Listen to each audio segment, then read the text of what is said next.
If what we know scares us, then we should be terrified by what we don't know. Because beyond the masks, the headlines, even a vaccine, the long-term threats of this pandemic lurk.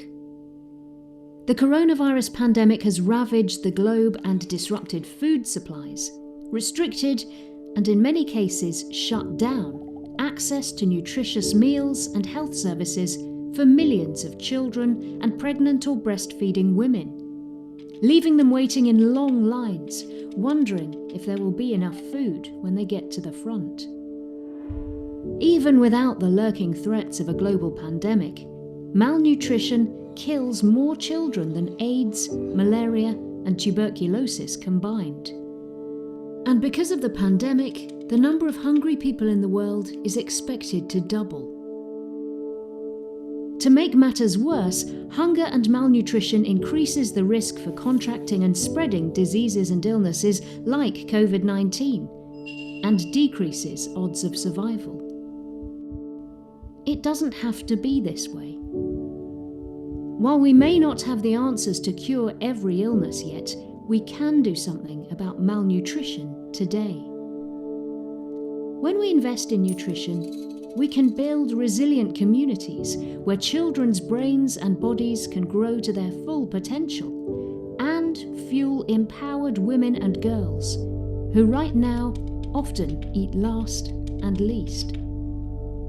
We can nurture the next generation with proven, cost-effective investments in basic nutrition, health services, and food security. All children deserve a healthy start to life. Well-nourished children maintain and grow the ripple effect of recovery and prosperity. When we invest in nutrition, we can build resiliency, reduce disparities, and create conditions to ensure today's children are nourished in ways that secures their health today, tomorrow, and into the future. We can prevent suffering, lifelong disability, and deaths due to malnourishment. We can. But we need your help. What will you do to help?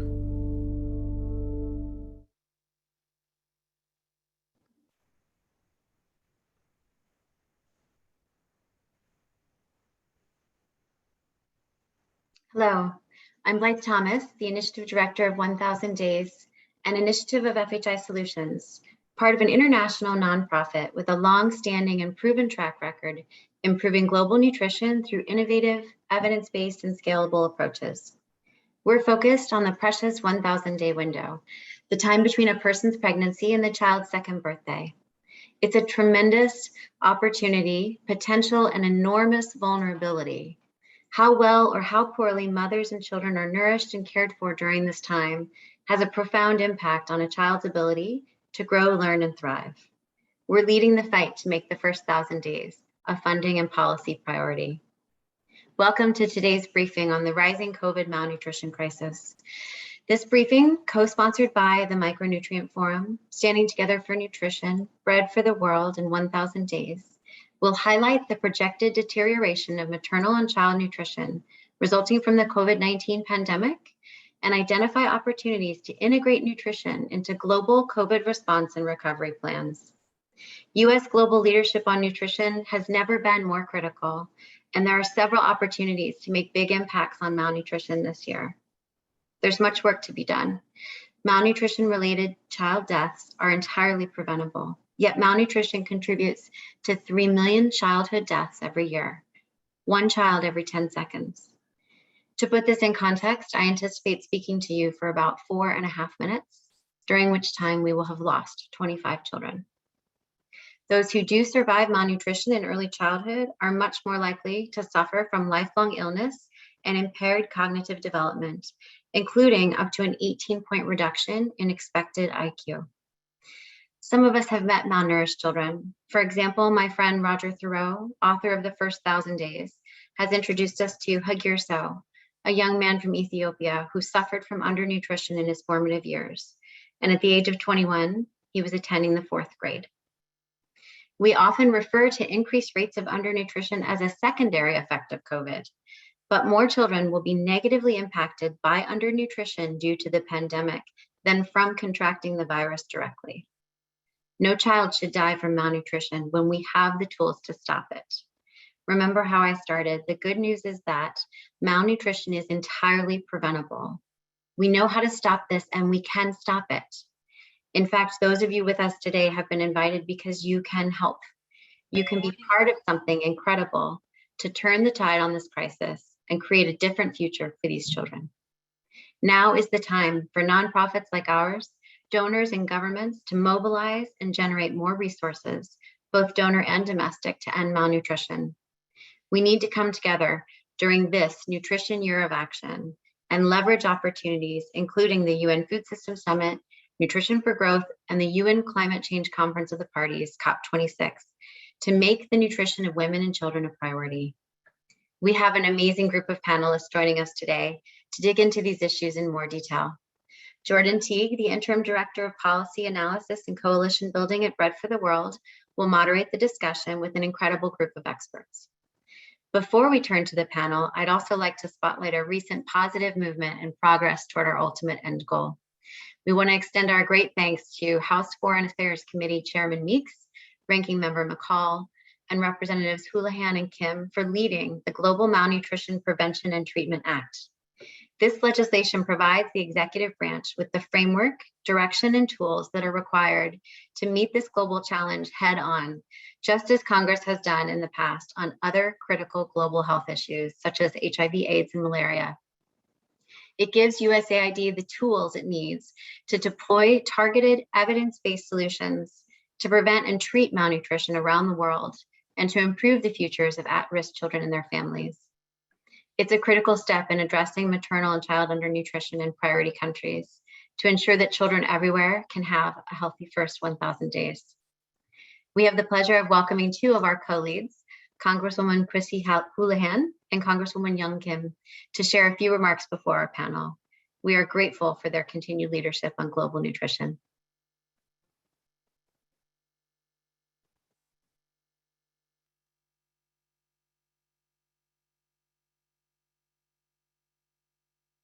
Hi, I'm Congresswoman Young Kim.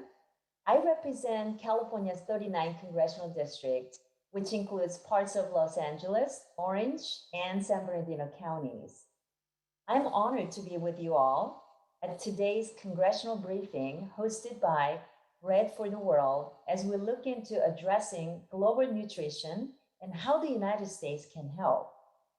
Over 1 in every 5 children around the world under the age of 5 suffers from malnutrition and is the cause of nearly half of deaths among children at this age.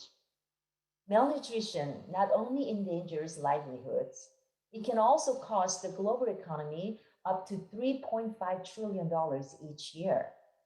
However, we have also seen that our investments in supporting nutrition have a high return, with every $1 invested resulting in up to $35 in economic returns.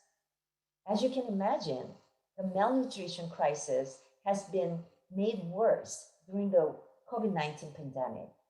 That is why I'm working hard on the Foreign Affairs Committee and the Subcommittee on Africa, Global Health, and Global Human Rights to support USAID in its nutrition investments and ensure our taxpayer dollars are used responsibly where they can help.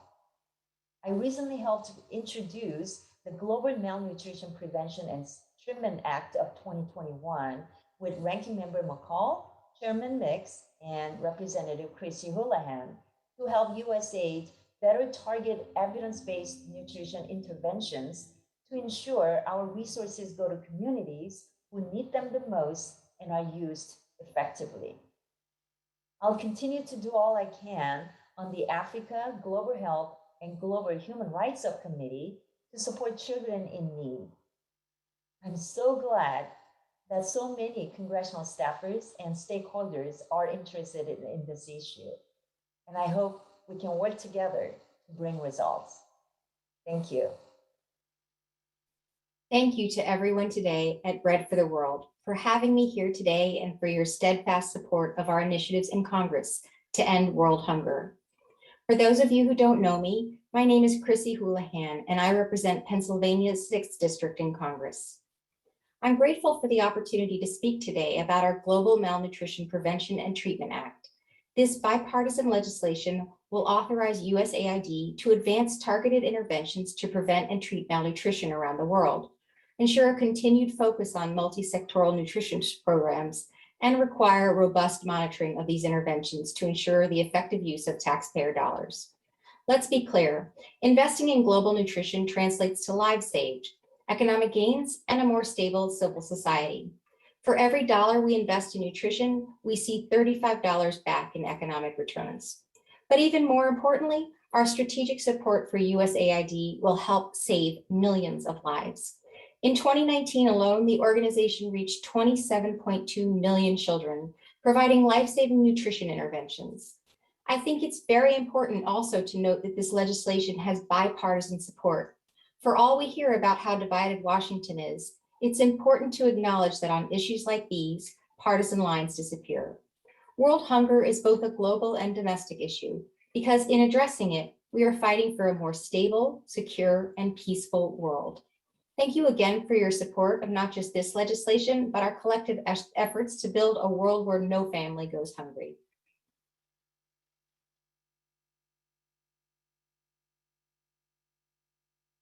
If what we know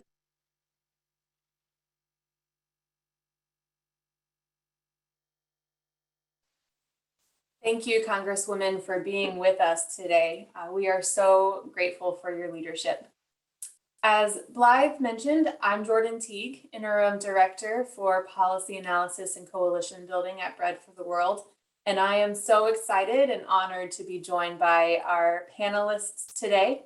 We have Dr. Rebecca Heidkamp, who is an Associate Scientist at the Johns Hopkins University Bloomberg School of Public Health, as well as a member of the Standing Together for Nutrition Consortium. We also have Abdullah Ka, who is the Executive Secretary at the National Council for Nutrition Development in the government of Senegal, as well as a member of the Scaling Up Nutrition Movement Executive Committee. And finally, we have Sean Baker, who is the Chief Nutritionist at USAID. Welcome, everyone. I'm very excited to have you here with us. Just as a bit of housekeeping before we get started with our conversation, we do hope to have some Q&A time at the end. So anyone who's here with us, if you have questions for our panelists or about this topic, please use the Q&A button on your Zoom app anytime throughout this conversation, and we hope to get to many questions at the end. So Rebecca, we'll start with you. We have heard through the Congresswoman and the video before that COVID has impacted malnutrition.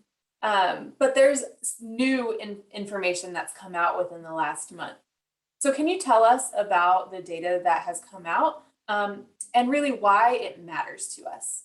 Yeah, definitely. Thanks, Jordan. So our team from the Standing Together for Nutrition Consortium looked at how the COVID-19 crisis is impacting the nutritional status and the survival of young children and women across 118 low and middle income countries. We did a much more comprehensive analysis that built from some work we did in 2020 on wasting and really reflect the evolution of the pandemic.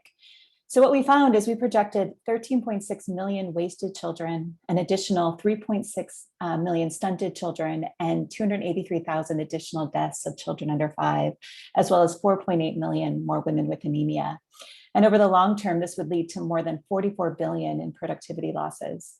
Our work continues to be unique in that we looked at this in using a combined economic, food systems, and health systems perspective. We modeled both economic shocks, for example, lost income due to increased unemployment at businesses closed or bread earners getting sick, combined with reductions in nutrition interventions like iron supplements for pregnant women or nutrition counseling, which are delivered by health systems because people can't get there or the health systems aren't functioning fully due to illness or losses. And we also look separately at what happens to families' ability to afford healthy diets and donor nations' tendencies to give. And why does all of this matter? Well, it's not only because the 250,000 children who might die But because, as you heard from Blythe, we know that good nutrition in this critical window of early development builds the foundation for the rest of the child's life, including their performance in school and their future productivity in the job market. So we estimated 44 billion in lifetime losses due to the nutrition crisis caused by COVID-19 in our current generation, and a nearer term loss of nearly 170 million in productivity in the next 3 years due to decreases in anemia due to this crisis from COVID-19. But if we intervene, it doesn't have to be severe, and that's why it matters. Let's say that one more time for the people in the back. It doesn't have to be this way. I just want to make sure I'm understanding you correctly, Rebecca. If these projections become reality of the increase in malnutrition and in deaths and in women's anemia, over the long term, we could see $44 billion in lost productivity. Am I hearing you right? Yeah, because we know that these foundational development that's happening in this 1,000-day window really does. It forms brain synapses, it causes, and it really determines a child's potential. And so we look into the future, we're going to see those level of losses due to what's happening right now. Yeah, it doesn't have to be this way though, as you mentioned. Abdullah, we're going to come to you next. I think one of the biggest questions that has been on our minds over the last 18 months of COVID is really what's happening in communities and in countries who are experiencing these higher burdens of malnutrition. So how did Senegal, the governments in Senegal, adapt and innovate to protect the nutrition of vulnerable mothers and children during this crisis? Thank you very much, Jordan. You can easily imagine how stressed we are when we hear what Rebecca has just stated. And in Senegal, we, at the beginning of the pandemic, we were really stressed about what would be the future of the children under 5. And during that pandemic, how could we really ensure the continuity of the delivery services at the community level? Because we had this national nutrition program that allows us to cover around 40% of children under 2 and around 70% of children under 5 in a really preventive approach, preventing all forms of malnutrition, but focusing on acute malnutrition and stunting. And with the pandemic, our first, I can say message and our first keyword is adaptation. What we did first at the national level, we adapted the norms regarding the delivery of the community nutrition services in terms of targeting the children under 5, because we knew that there would be more demand regarding the services and regarding the caring of children under 5, because the effects of the pandemic, we knew that with the markets was locked, some cities also were locked. So we knew that there would be tension regarding the food security at the household level. So we really adapted the norms in terms of targeting children under 5.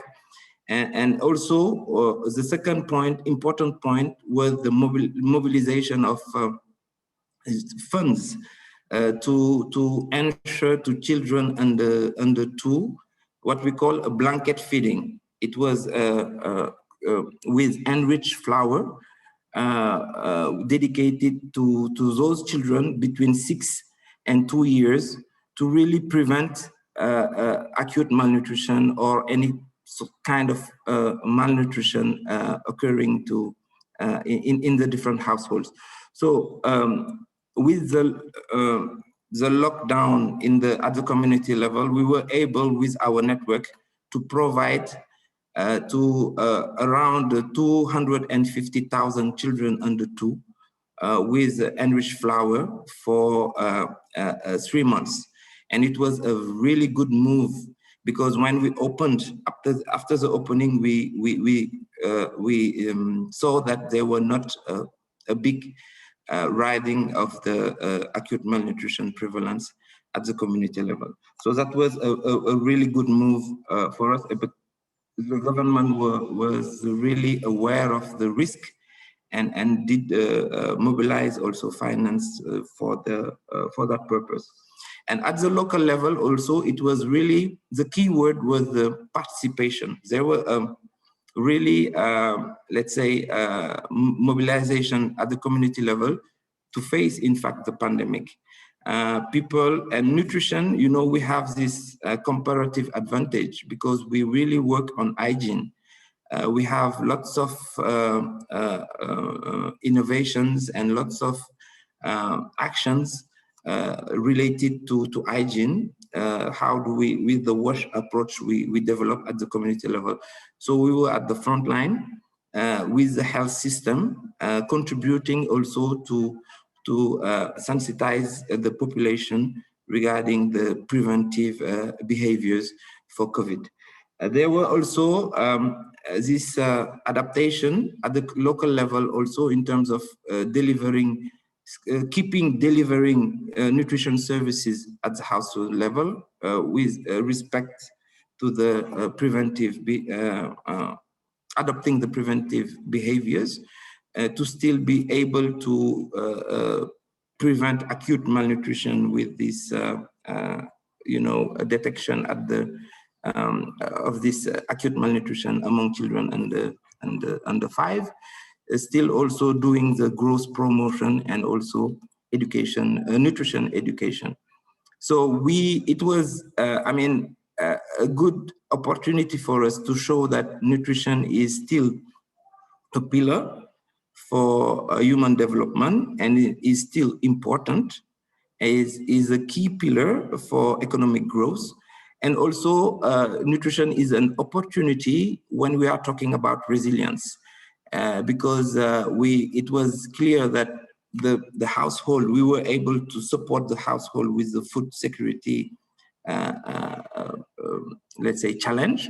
And because with our nutrition sensitive approach and actions linked to agriculture, it was clear that we had this comparative advantage to really contribute to the resilience of communities.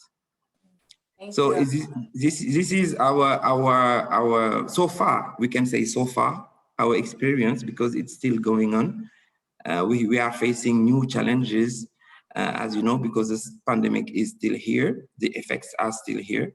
So we think that we might also build on our that experience and also to develop more nutrition sensitive interventions linked to social protection, linked to also agriculture. Thank you, Abdoulaye. It's always wonderful to hear examples of how the national and local government has really prioritized nutrition and put in some of your own efforts and funds to protect the nutrition of women and children. I want to highlight one thing you mentioned, well, two things actually. The first being with the blanket feeding program. You mentioned that after this program, you know, you gave the fortified flour to children, to 250,000 children, and you saw after that program that there was not as much of an increase or any increase in malnutrition. I want to highlight that we know that these services work, right? And so as we would have expected, as Rebecca has mentioned, that we're going to see increases in malnutrition if we can take action, one example being that blanket feeding program, then we can prevent the increase in malnutrition. And the second thing I want to highlight was that nutrition in Senegal, my understanding, and I would love to hear you comment on this, was in a pretty good place before the pandemic. You had services, you had pretty good coverage. And so you were ready then, as much as one could be ready for the COVID pandemic, to continue those services. So can you comment on how having a strong nutrition system and plan in place helped with responding? Indeed, I think it's a key advantage we had in Senegal. And in these situations, we see how blessed we are in Senegal, because nutrition first has a house in Senegal. There is a national council for the development of nutrition, and we are at the general secretary of the government, so the highest, a very high position within the institutional framework. This is key. The second point is, and this position allows us to really bring the case and really be able to ensure that nutrition will be visible. And when we talk about policy elaboration, development strategies, when we talk about also in crisis situations, also we are able to really show that nutrition is important and really propose to the government the way forward. How do we really respond? Because at the beginning of the pandemic, the General Secretary of the government asked us to propose our strategies regarding the pandemic. So you see that there is a position that can really allow us to propose and also to act. The second point, important point, is that we have a national budget line for nutrition in Senegal. So this is also really important, because it allows us to leverage and to mobilize also funds with our different partners, bilateral as multilateral partners. So it's really important, I think, the visibility, the housing, the visibility, and the engagement, national engagement for the government. And we have also at the operational level, within a national program, I would say how to. We have an approach, an implementing approach. I think also it's really important for a country to have an intervention and an implementation approach that is really adapted to the context of the country. And implementing approach that can be really, let's say, challenged in many ways regarding the efficiency, regarding the efficacy. And the other important thing is that also is that that implementation system will allow you to be agile.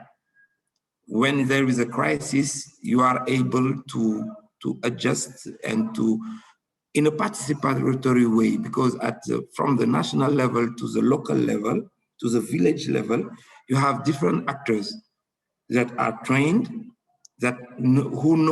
actors who know what is nutrition and the how. What are we doing? Why do we do it? And how important it is. So I think these are the key points we have learned in our experience in Senegal. Great. Thank you for sharing that, Abdoulaye. Rebecca, Abdoulaye mentioned that this pandemic is not over. And we're seeing dramatic increases in COVID-19 rates, especially across the African continent as well, and it's deeply concerning. Did the projections that the consortium did it expect this escalation of the pandemic, and what needs to be done now that we're here and seeing this? So yeah, so we actually created 3 scenarios that had very different assumptions about what would happen with the pandemic in terms of the economy and the food systems and the health systems. And our optimistic scenario assumed a single wave and that we could somehow even build back better, right? Just something we hear. But sadly, our pessimistic scenario, which anticipated multiple waves of COVID hitting over the 3 years, appears to be what's playing out. And those are the numbers that I shared. In terms of what needs to be done, well, we need to quickly and decisively move more resources to addressing the economic, food, and health systems impacts. As you've heard, and we know, we're still trying to figure out how to scale up vaccinations and find effective treatments for COVID-19, but we already know what works for preventing and treating child malnutrition, so we can act. And as you've heard from my colleague from Senegal, that Social safety net programs are one of the channels that we can use to provide both economic support and deliver more direct food and nutrition interventions. But there's things that health, there's things that every sector of government can do to improve and act in nutrition. Great, thanks, Rebecca. One thing you mentioned, we need to move quickly and decisively to move more resources, not just for nutrition, but for nutrition as part of a larger response to meet all of the different needs. Thank you. Sean, we'll come to you. So we've heard many times now that the pandemic is causing this unprecedented increase in malnutrition around the world. Tell us a little bit about how USAID is responding and maybe give us some examples so we can better understand.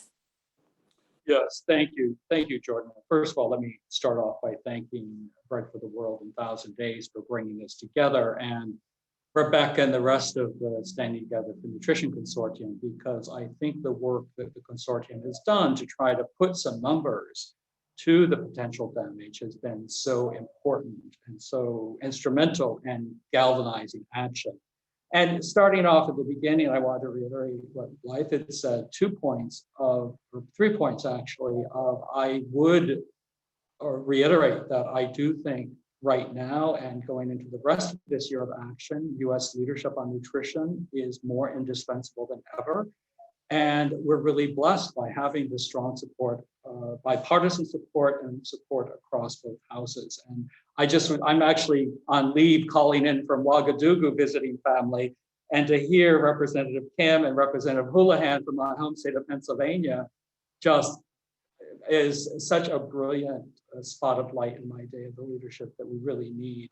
And the passage by the House Foreign Affairs Committee of the Global Nutrition Prevention and Treatment Act really reinforces the priorities that USAID is behind.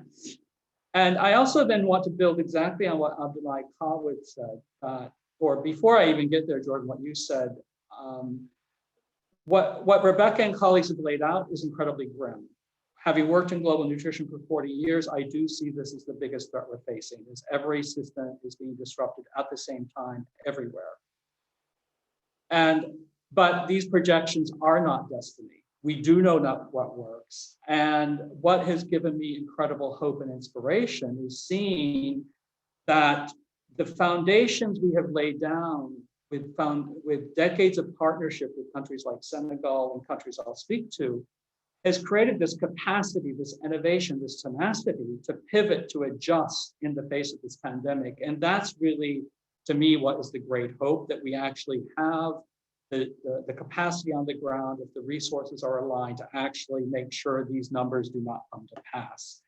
And I'll give you some examples, like in Rwanda, it was a great example where a lot of work on a poultry value chain, and all of a sudden the whole egg market was being disrupted. And a quick pivot to see how can you integrate eggs into that social protection program.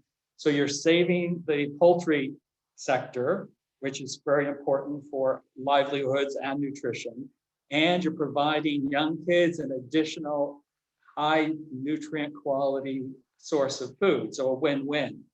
Abdullah has already touched on a point that I think is so critical. In nutrition, one thing we're probably pretty good at is social behavior change. And so you have programs like in Uganda who immediately started using all those assets of behavior change to start integrating the right messages on how do you do the right hygiene to make sure you're reducing risks of transmission.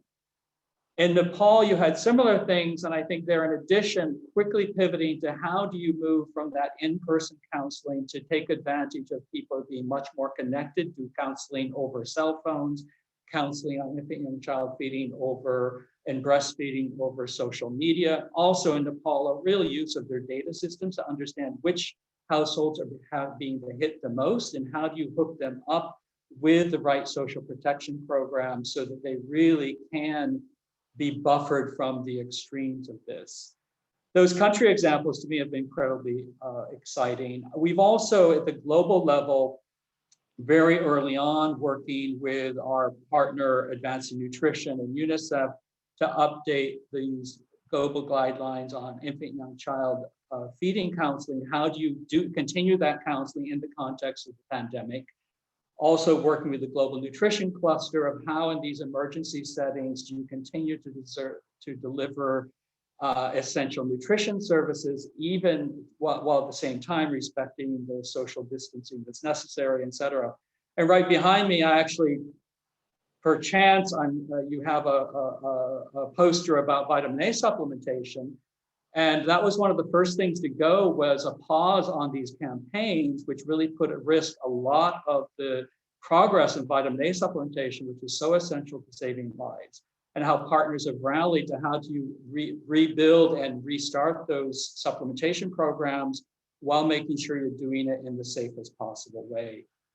Then also within USAID, we were early on using the strength of our internal nutrition technical working group in the Nutrition Leadership Council, which in many ways mirrors the architecture that Abdoulaye laid out in Senegal, to make sure we had all of USAID guidance about nutrition in the context of COVID, convening our partners very early on, both to express our concerns, but hear from them the lessons they learned, having a meeting of the Board for International Food and Agricultural Development, 2 of them dedicated to the impacts of nutrition in COVID, and then making sure we're using our both internal and external structures to amplify, socialize, and amplify both the lessons learned and the very analyses that Rebecca and team have put together, so that both our internal colleagues from every country office to Washington know what we're facing, and then also that we're using our voice to make sure these concerns are amplified. Because as everybody has said here, we are facing a grave crisis. At the same time, this is no secondary impact. We know what works. We know that by doing the right programming with the right resources, we can prevent the worst of this and get the world back on track to meeting our nutrition targets. So thanks again, and back over to you. Thank you, Sean. Rebecca, Sean just mentioned how they've been using the Standing Together for Nutrition analysis. So that's one good example of how it can spark the leadership and change we want to see. But what is your key message to policymakers about this analysis? Yeah, I mean, what our analyses do is they really make tangible what I think many of us recognize about COVID-19, but it's a hard thing to recognize, that it's impacting every family in the world in profound ways, whether or not they get the virus. So we understand, I mean, we can picture 250,000 children dying, or $44 billion in economic losses from this current generation of under 5s. I think our analyses also make visible what happens to investment, both domestically and through development assistance for nutrition, that in times of economic crisis, sadly, history tells us that resources go down just when they're most needed. We show that there's ways to use funding for nutrition more effectively, but ultimately we are showing that at least 1.7 billion more is needed globally to reverse the backslide in progress and do what Sean says, to get back on track for our global nutrition targets. And so, my key message really echoes one you've already heard, but it's just that the US must do what historically it has done so well, which is to lead by example in the global arena. And this is really personal for me. I mean, I worked in HIV/AIDS in Kenya in the early 2000s, and I was there when PEPFAR was launched. And in fact, my team actually got one of the first multi-country PEPFAR grants. And I've watched how US leadership completely changed the course of that crisis. And we can do that again, both for malnutrition and for COVID. So by increasing the US contribution to the nutrition subaccount, by ensuring nutrition is prioritized as part of recovery plans and global forums like the G7 and the G20, and also by promoting approaches to combat malnutrition that are really systemic, like the social protection approaches. The US and US policymakers can really take a stand in this crisis. Yeah. Oh, thanks so much, Rebecca. That was really powerful. I want to repeat one thing that you said of the analysis has shown we need 1.7 billion more globally to combat what we are expecting to see with malnutrition. Now, that's not 1.7 billion from the US government alone. But the U.S. government could lead by example by sharing a portion of that. Is that correct? Exactly. Great, thank you. Abdoulaye, we'll come to you again. Later this year, we heard Blythe talk about the different summits that are happening. specifically the Nutrition for Growth Summit later this year. We at Bread for the World, and I'm sure others agree with us, that this pandemic has added a new level of urgency for that, that summit to be successful. So how can stakeholders like the US government and others best support Senegal's progress and country's progress, both pre and post summit? Exactly. Thank you very much. I think this is, I see the N4G summit as a great opportunity for many reasons, because it can allow us, regarding the visibility of for nutrition, it's a big opportunity, as we all know. And I think to be ready for the N4G summit, I think at the country level, it's important that nutrition can be seen as a key player for the future, and key player for the recovery plans we have and we are building at the country level and global level regarding this pandemic. And I think we have to really anticipate in showing how this multi-sectoral approach, how nutrition is an opportunity to really develop a multi-sectoral, multi-stakeholder approach. In many countries, I think there is a gap regarding the proof of how nutrition is multi-sectoral. How do we need to think in an horizontal way, not vertical way? And the big challenge, putting together many different vertical systems that nutrition really needs, and needs a lot. I think this is really important, and it will bring us to elaborate maybe some engagement, I would say political engagement, I would say structural or organizational or institutional engagement from the countries toward the N4G summit. Because as Sean said earlier, and as I said earlier also, if you don't have the system, if you don't have the how to, if you have resources, you won't be really efficient, I think, and it would be a big waste. So I think the non-tangible, this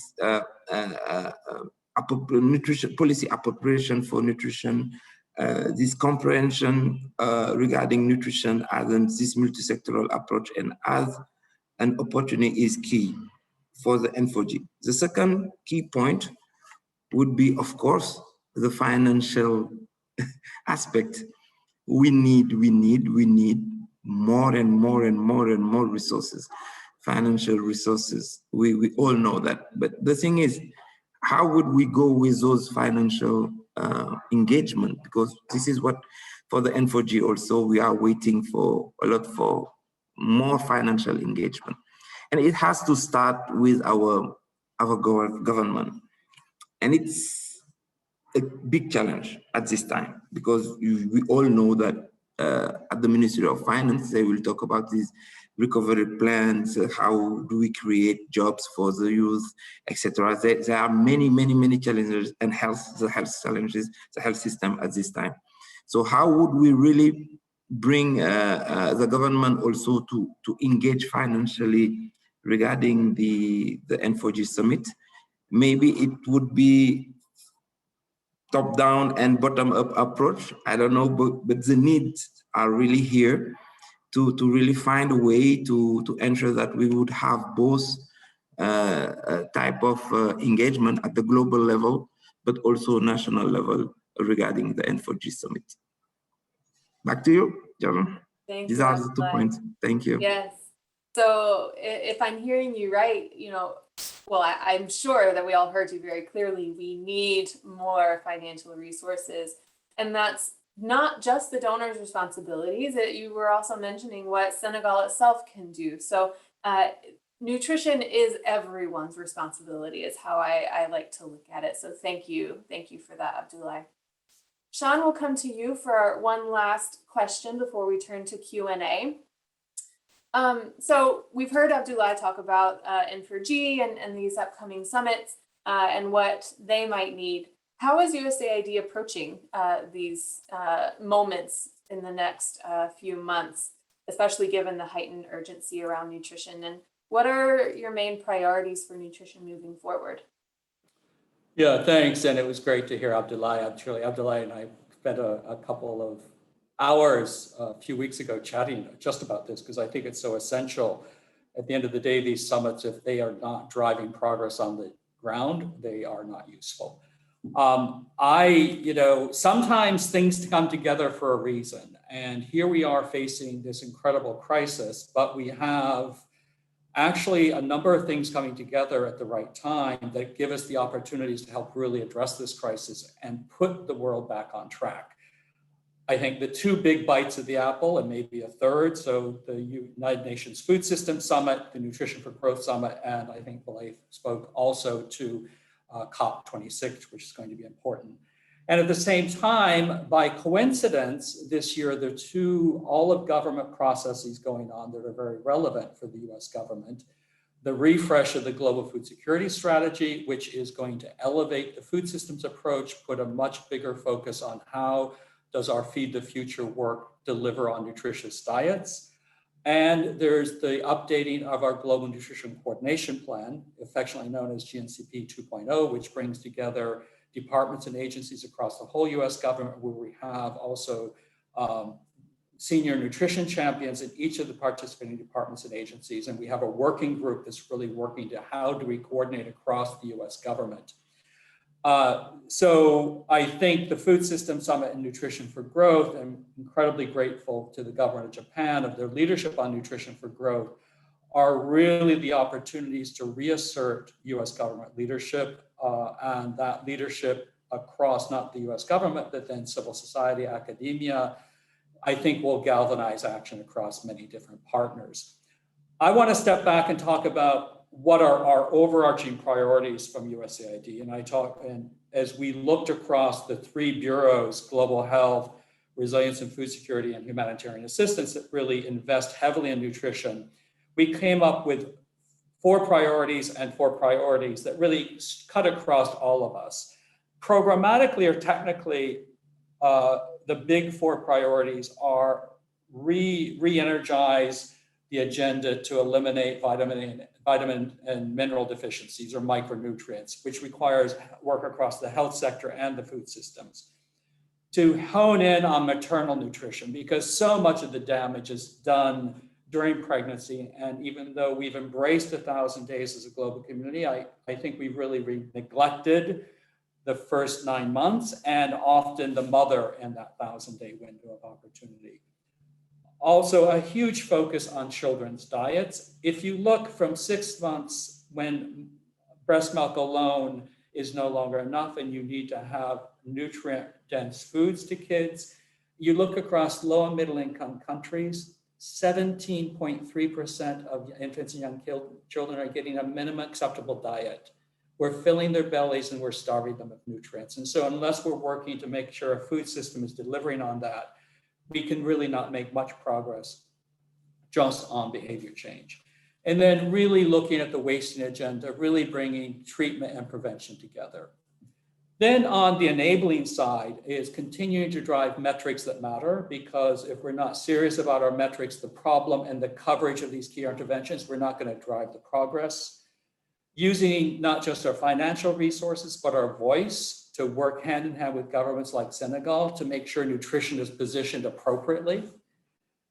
Also, continuing to work with partners across the table to get much more serious about financing for nutrition, which is what this is all about.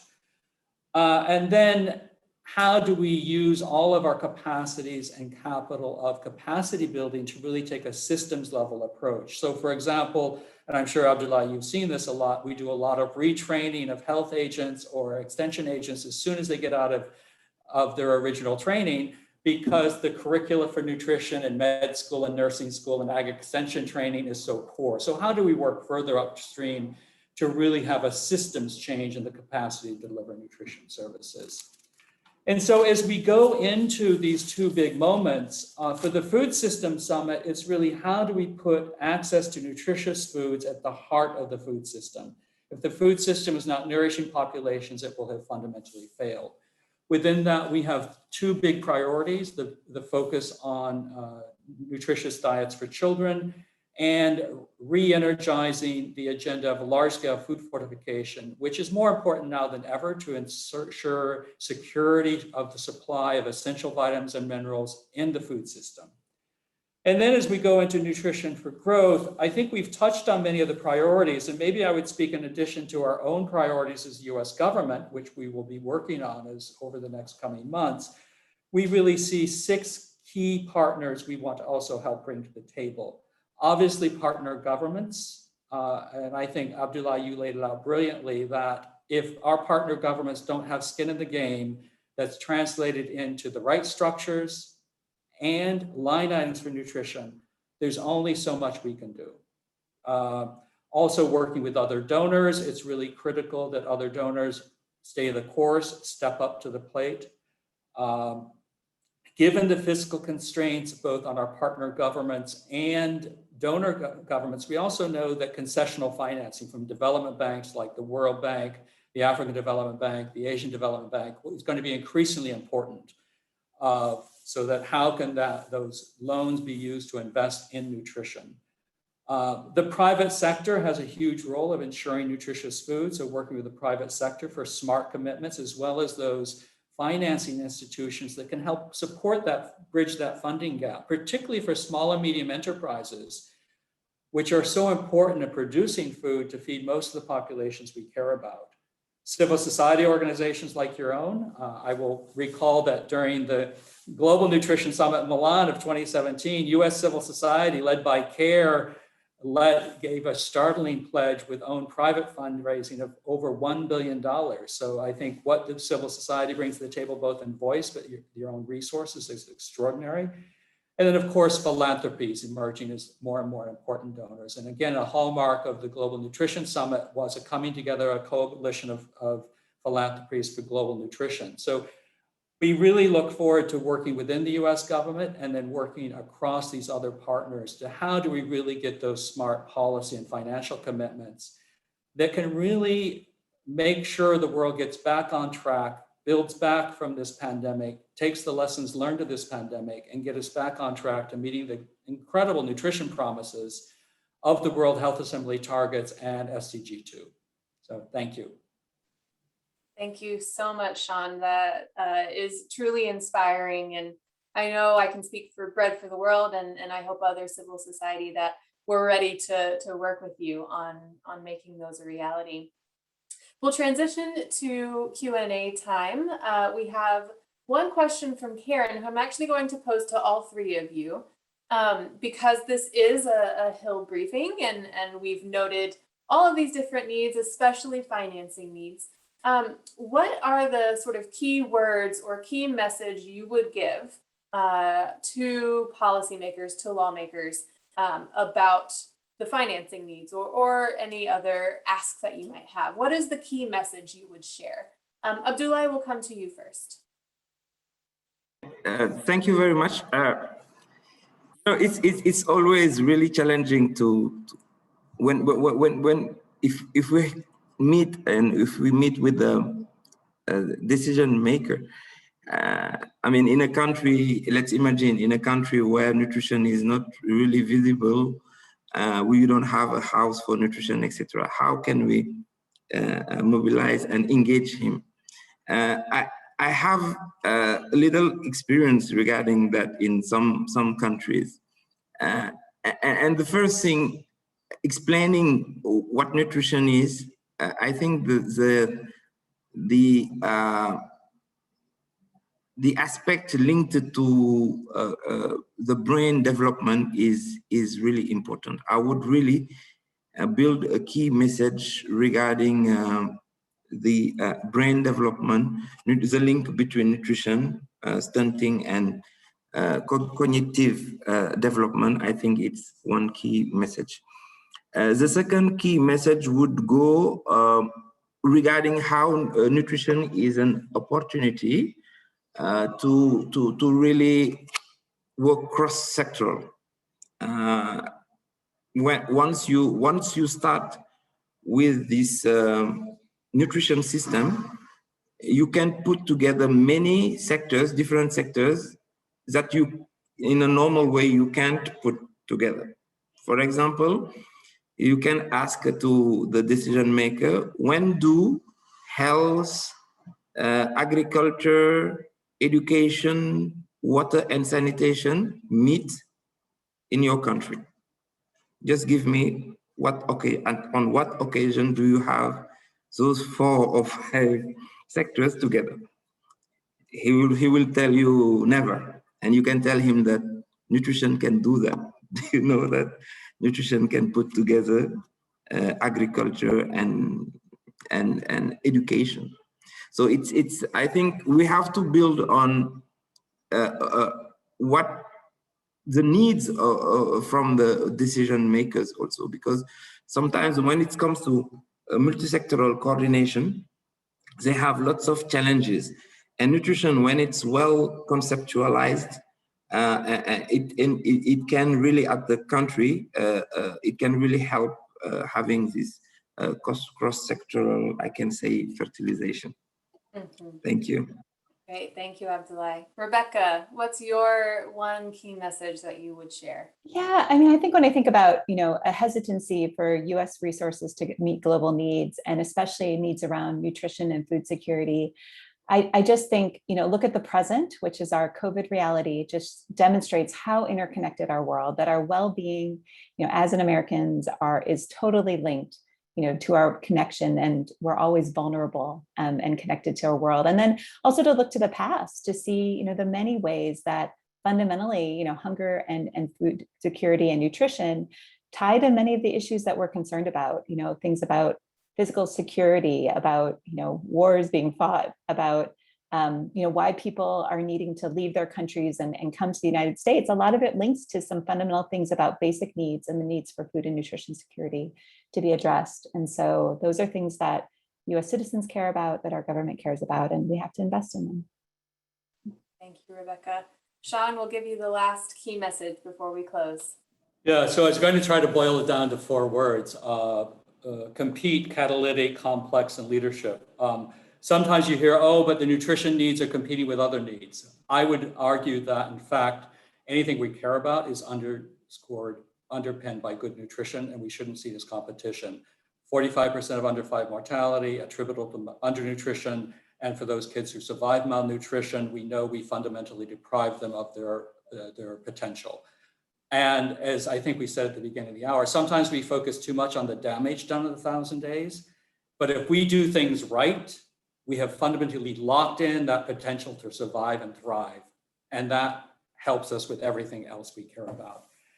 I think what I see that inspires me so much with the way that the resources we have at USAID that have been entrusted to us by Congress is how catalytic they are. And I mean, I'm just so thrilled to have Abdoulaye on the stage, because I think what happens in Senegal is exactly demonstrates of how we work at best. It's not for us to carry all the water, but how do we work in partnership with our government partners, our other partners, to make sure those funds are really catalytic.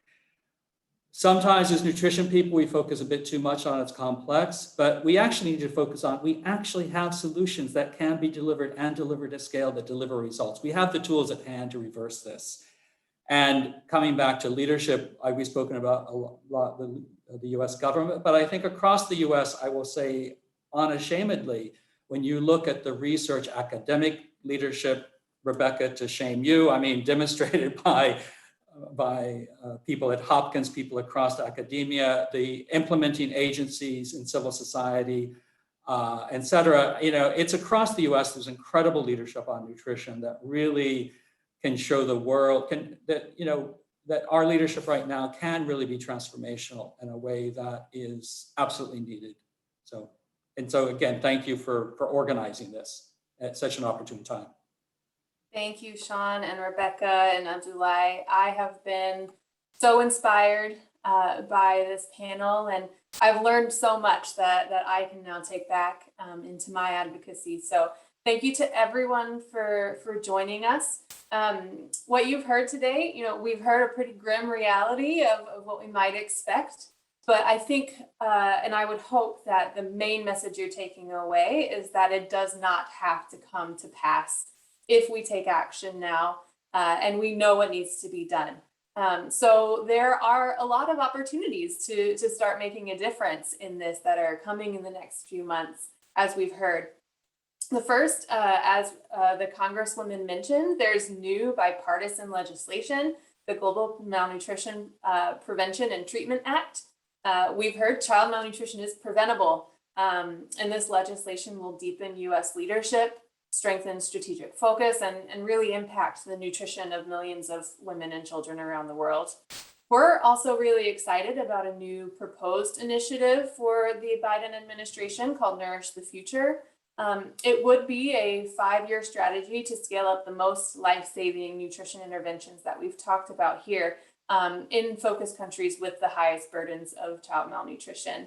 That proposal will be officially launched next month, so stay tuned on that. And finally, we heard about Nutrition for Growth in the UN Food Systems Summit and COP later this year as an opportunity for the United States and other stakeholders to demonstrate global leadership and really make the investments and political choices that are necessary to end malnutrition. So thank you all for coming, for spending time with us, for listening, and we hope you have a great day. Thank you. Thank you. Mhm.